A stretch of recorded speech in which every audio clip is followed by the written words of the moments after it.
Jangan lupa untuk subscribe YouTube channel Metro TV News dan nyalakan notifikasinya. Yuk, anggaran juga cukup besar, 18,4 triliun.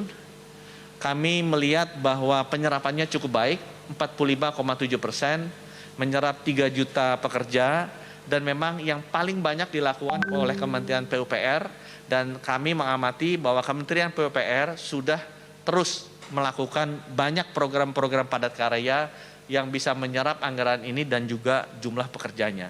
Sehingga kami juga cukup yakin bahwa program padat karya ini bisa mengejar target yang 18,4 triliun. Selanjutnya mungkin sebagai hal yang terakhir yang saya ingin sampaikan sore ini adalah penjelasan mengenai program bantuan subsidi gaji yang mungkin juga sudah pernah disampaikan oleh Ibu Menteri Keuangan dan Menteri BUMN Bapak Erick Thohir.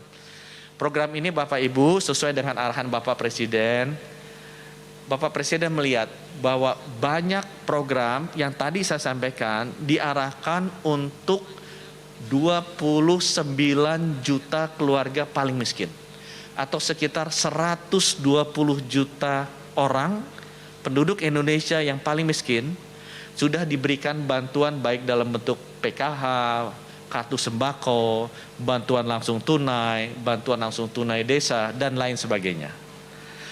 Bapak Presiden juga mengarahkan bahwa untuk pegawai-pegawai yang di PHK, itu juga sudah dibuatkan paketnya dalam bentuk program kartu prakerja. Nah, ada satu segmen yang masih kita lihat perlu diberikan bantuan. Ini adalah tenaga kerja formal, yang masih secara resmi tercatat bekerja di perusahaannya, masih secara resmi membayar iuran BPJS tenaga kerja, tetapi karena kondisi perusahaannya sudah kurang baik, sebagian dari mereka dirumahkan, sebagian dari mereka dipotong gajinya. Karena orang-orang ini tidak termasuk kelompok yang di PHK, orang-orang ini juga tidak termasuk orang-orang yang miskin,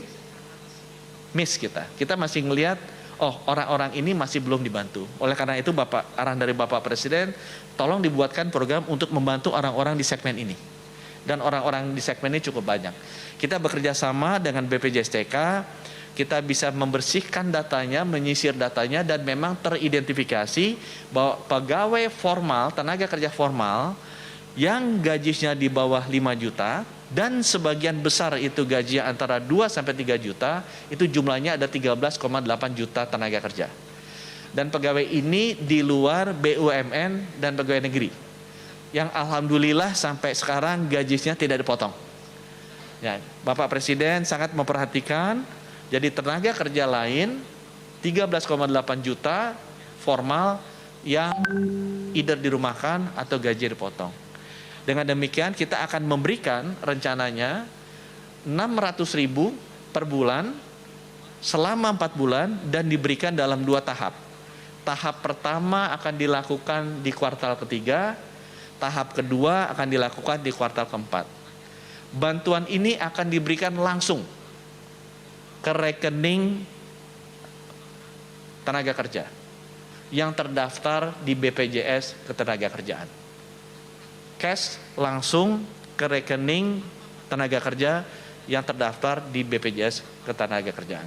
Karena orang-orang ini adalah orang-orang yang belum di PHK, masih terbukti terdaftar di BPJS Tenaga Kerja, masih membayar iurannya dengan pendapatan ekivalen di bawah 5 juta rupiah. Sebagian besar di antara mereka berpendapatannya antara 2 sampai 3 juta rupiah per bulan. Dengan demikian, arahan Bapak Presiden diharapkan agar kita bisa menjaga daya beli rakyat, agar rakyat bisa terus melakukan aktivitas ekonomi dan bisa menjaga pertumbuhan ekonomi kita, dan juga bisa menciptakan lapangan kerja baru karena mereka selalu spending uangnya, itu kita bisa jaga bersama. Nah, kembali mungkin saya tutup konferensi pers hari ini dengan pesan Bapak Presiden bahwa kita harus memastikan pemulihan kesehatan dan ekonomi kita bangkit. Kita harus prioritas sektor kesehatan dengan mengubah perilaku kita agar selalu ingat kita mencuci tangan, kita memakai masker, dan kita menjaga jarak. Insya Allah, kalau misalnya kita bisa berperilaku di new normal yang diharapkan oleh Bapak Presiden, rakyat tidak akan takut, rasa amannya akan bangkit, mereka akan mulai keluar, melakukan kontak fisik, dan roda ekonomi akan mulai berputar kembali. Sehingga dengan demikian, rakyat akan bisa kembali bekerja, bisa mendapatkan nafkah, dan insya Allah Indonesia ekonominya akan tumbuh kembali. Mungkin dari saya demikian. Wabillahi taufiq wa hidayah. Wassalamualaikum warahmatullahi wabarakatuh.